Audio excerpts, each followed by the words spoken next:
weather and climate often cause concern and curiosity, but understanding the facts behind the phenomena can be a challenge. We're here to help. From the University of Illinois, Urbana-Champaign, and Illinois Public Media, welcome to Weather Realness, a weekly podcast about the skies above Illinois and the world. I'm your host, Maddie Stover, a doctoral student in physics here at the University of Illinois, Urbana-Champaign. While Illinois is one of the least active states for wildfires annually, we do still have 2 wildfire seasons each year. My dissertation is actually on wildfire and prescribed fire, a kind of controlled fire for land management that we'll talk more about later. Fire is impacted by meteorological factors like humidity, but it's also dictated by the physics of the layer of the atmosphere closest to the Earth's surface called the boundary layer, which is how my physics ties in here. Many people associate wildfires in America with the Mountain West or California, but just weeks ago, major wildfires broke out in Georgia. Wildfires are still burning in South Georgia and northern Florida. One in Georgia has destroyed nearly 90 homes and forced people to evacuate. The region has been in a worsening drought for months, which has made it easier for wildfires to spread and harder for firefighters to contain. Emily Jones from member station WABE has been covering the fire. She's with us now. Good morning, Emily. Good morning. You were reporting yesterday on the ground in Brantley County where some people have lost their homes. What did you see and hear there? People are pretty shaken. They're not used to dealing with wildfires here. They've seen hurricanes, but not really fires like this. Also, the most devastating wildfire in American history happened here in the Midwest. According to the National Weather Service, it happened on October of 1871 as a forest fire swept through northeast Wisconsin. More than 1,200 people died. The town of Peshtigo and dozens of other communities were burned to the ground. They said it sounded like 20 locomotives.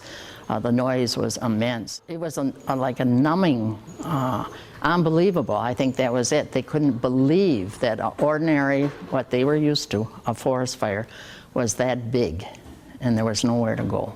Within a matter of 15 to 20 minutes, the whole city was burning at one time. I can't imagine what was going through those people's minds. They knew they had to run for their life.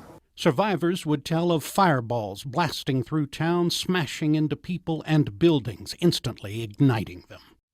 That fire happened on the same day as 2 significant wildfires here in Illinois, the Great Chicago Fire and the Great Urbana Fire. Joining us to talk more about wildfires in Illinois, as well as how wildfires are changing under climate change, is Jeff Frame, professor in the Department of Climate, Meteorology, and Atmospheric Sciences at the University of Illinois Urbana-Champaign, and Trent Ford, Illinois State climatologist with the Prairie Research Institute. Thank you for joining us, Jeff and Trent. Thank you, Maddie. It's great to be back. Yeah, thanks, Maddie. So, Jeff, you teach an advanced forecasting course that covers wildfires. How do wildfires start?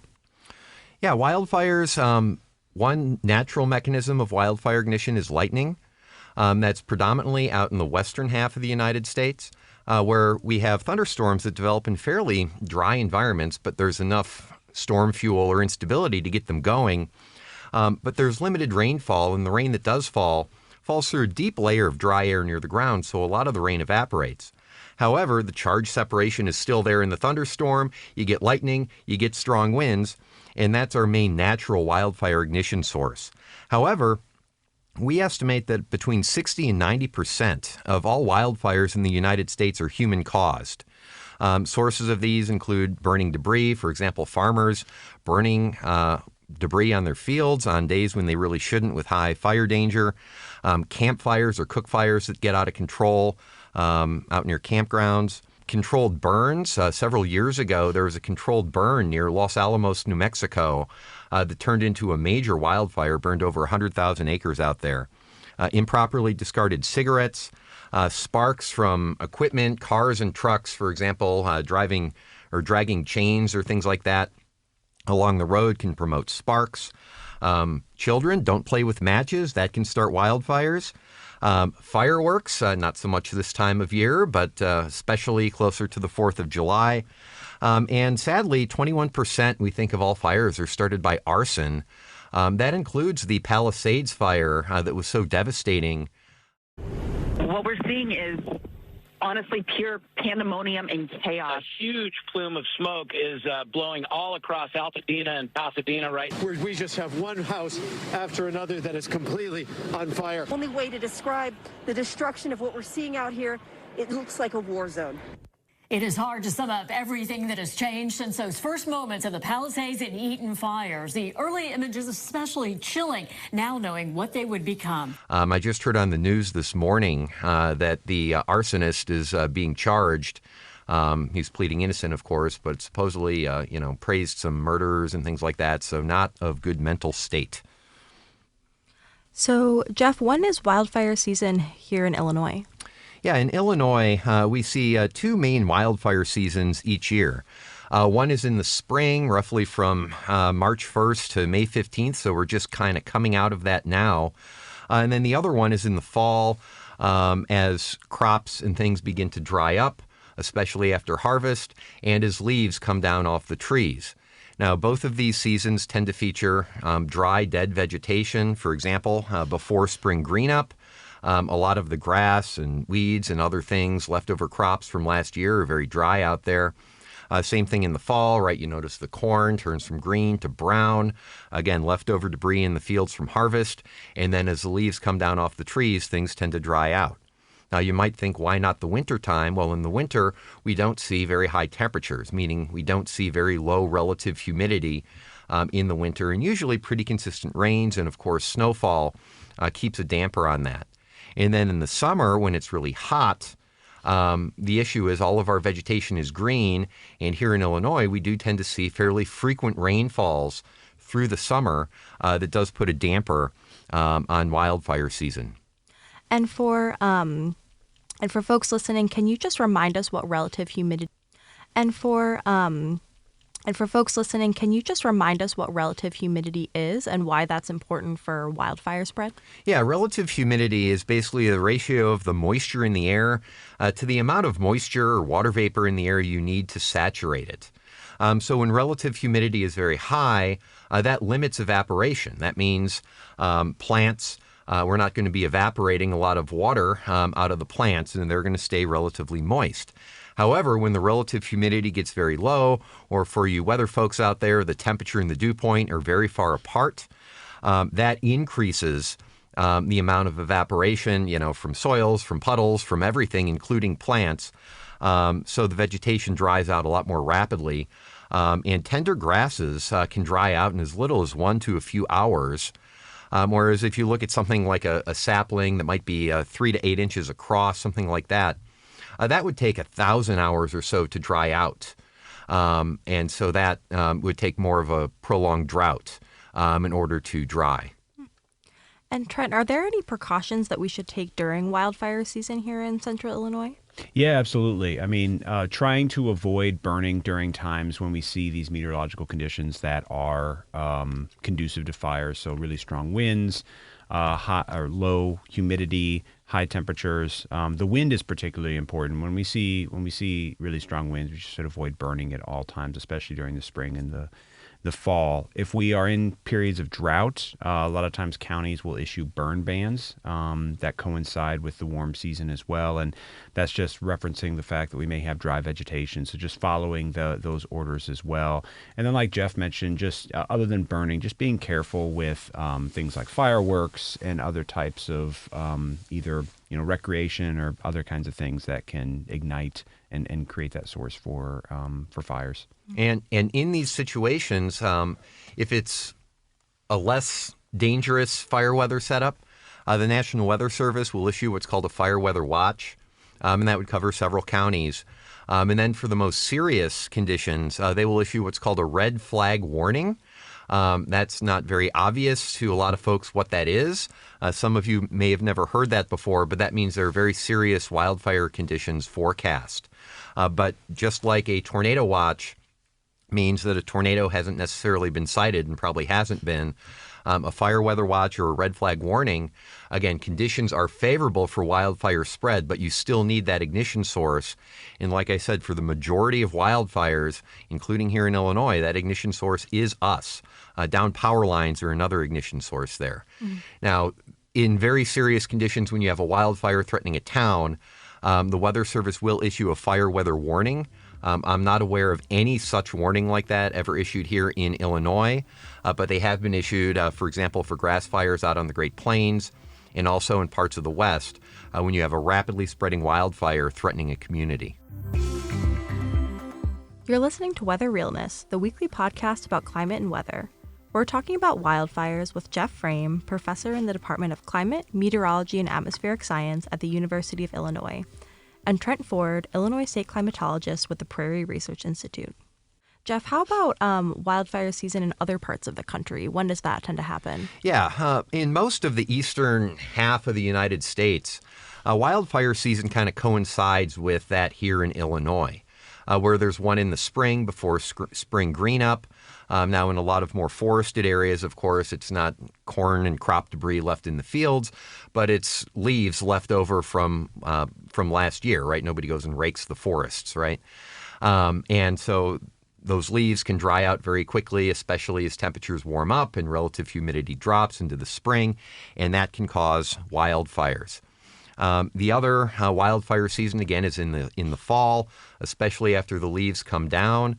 Again, if you remember about 10 years ago, there was a devastating wildfire in the Great Smoky Mountains of Tennessee, devastated parts of the resort community of Gatlinburg. Wow. The firestorm exploded in seconds. Hit the gas! Hit the gas! Residents and vacationers thought they were safe until they looked out their windows. Panic.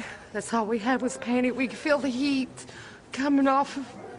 It was nothing but red. Oh my God, it's so hot. The escape was complicated by narrow mountain roads clogged with traffic, flames everywhere. Worst day of my life.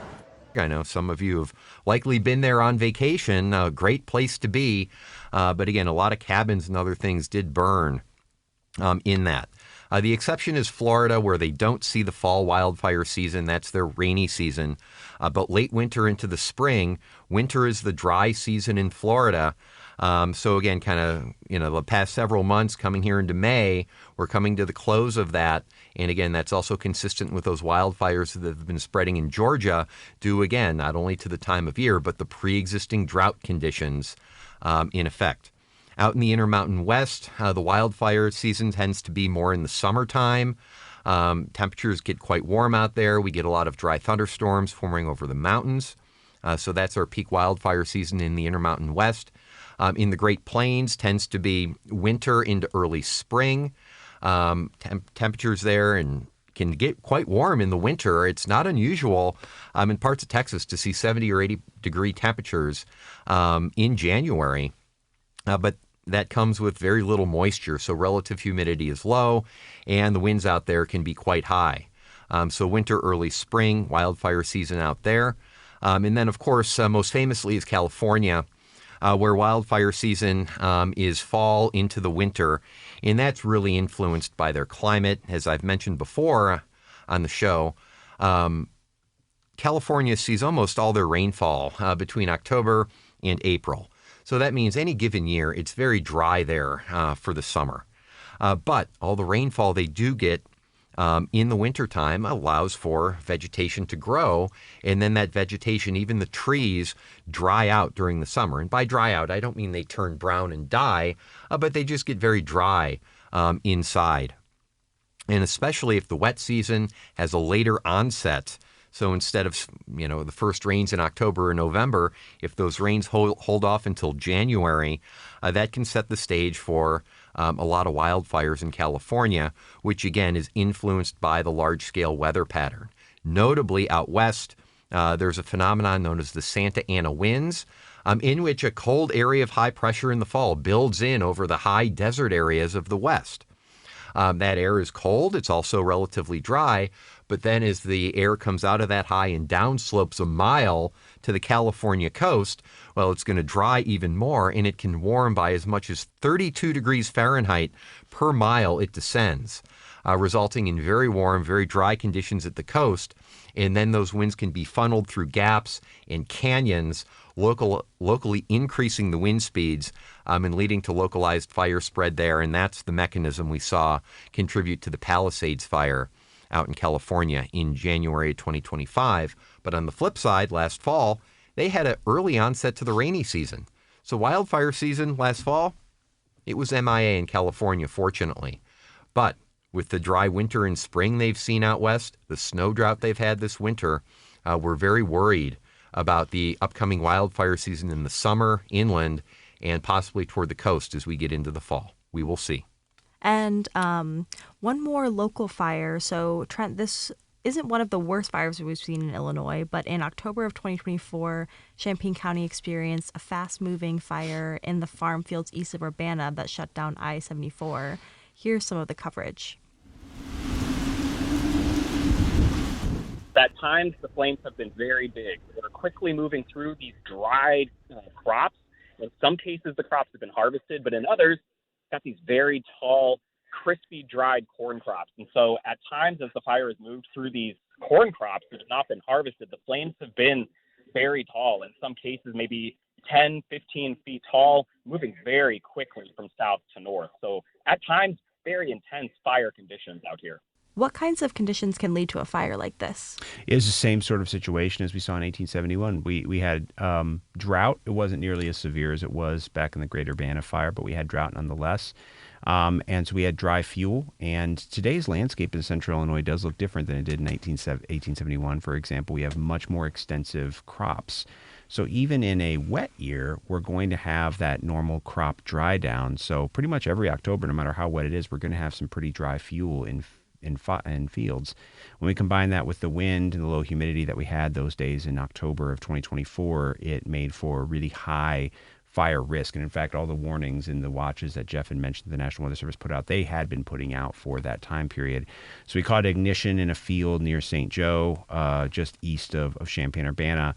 And it actually took a sort of volunteer group of farmers to till a fire stop, basically lying in the soil to stop that fire from spreading to other fields and possibly jumping over I-74. So that would have been quite devastating. And again, it shows just that, although like we've mentioned, we associate the wildfire out west, and certainly as far as an overall risk of fire is concerned, that definitely have a higher risk out there. But, especially during the fall when we have these kind of coalescence of all these ingredients for fires, it can make for a particularly dangerous situation sometimes in the Midwest. And what is that fire stop you alluded to? Yeah, so this is something they actually do in wildland firefighting as well, where have people with bulldozers and in some cases shovels out there digging, basically called a fire stop. It's basically like a berm you can imagine in the soil that provides, in some cases it only needs to be 6-7 feet high, that can provide a barrier that slows the fire from progressing. So oftentimes what will happen with wildfires is we'll see ignition in the sub canopy near the ground. And when we have a lot of vegetation, that can actually spread to the canopy. And when it becomes a canopy fire, then all bets are off. But what those breaks can do is they can stop that sub-canopy fire from spreading, even just temporarily, to kind of get a handle on that fire. And so we saw that. Obviously, we don't have a big tree canopy in the Midwest here, at least not in central Illinois. So what we saw is that basically tilling that kind of berm there in the soil stopped or slowed that fire from spreading from the dry crops. If you're just tuning in, you're listening to Weather Realness, the weekly podcast about climate and weather. We're talking about wildfires with Jeff Frame, professor in the Department of Climate, Meteorology, and Atmospheric Sciences at the University of Illinois, and Trent Ford, Illinois state climatologist with the Prairie Research Institute. So, Trent, Illinois is getting wetter with climate change. Are wildfires expected to become less of a problem here in Illinois in the future in a wetter climate? Yeah. So this is the fun part about climate change, is that it's not exactly always consistent, one-directional kind of trend to say, yeah, we're getting wetter. However, we are getting wetter. So that does mean that in general, unlike some places like the desert Southwest, it's not this kind of linear trend of just bigger, badder wildfire seasons. However, what we do see is because of increasing temperatures, particularly in the fall, without necessarily increased humidity, that can increase those vapor pressure deficits and drop your humidity values. So we can see this potential trend towards more ephemeral, short-lived periods of higher risk of wildfires during the fall, but not necessarily a year-over-year kind of trend.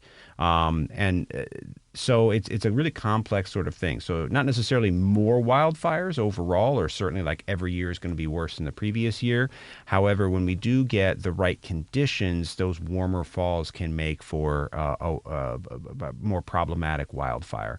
I will say that in the 2023 update of the state's hazard mitigation plan, a wildfire was put in there, I believe, for the first time. And I know Illinois Emergency Management Association, OHS, is pushing emergency managers to consider wildfire as an important hazard that maybe folks in Illinois at least hadn't considered before. So even though we may not see this necessarily this long-term trend, it is something that we still are likely going to have to deal with. Mm-hmm.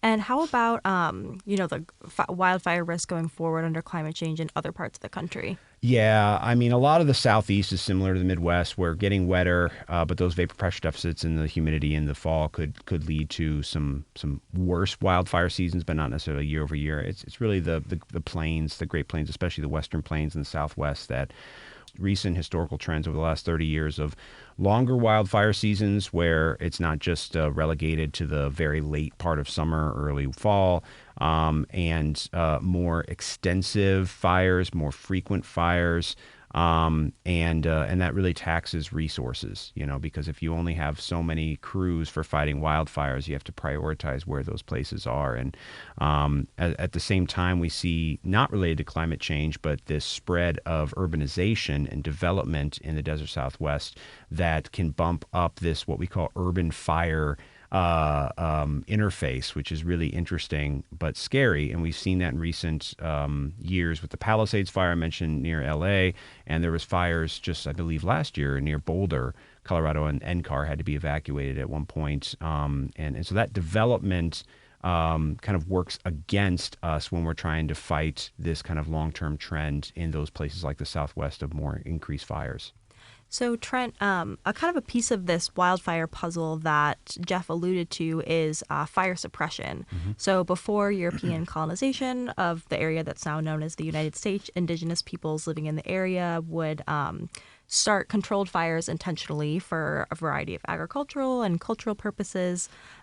This we now call prescribed fire. Can you kind of tell us a little bit more about what the role of this in Central Illinois is? Yeah, so prescribed fire, good fire, is sort of a term that's come about, and this is the idea that fire is not only a natural process for ecosystem regeneration, but also something that is very beneficial and useful for humans, and has been, as you mentioned, for thousands of years and thousands of generations across North America.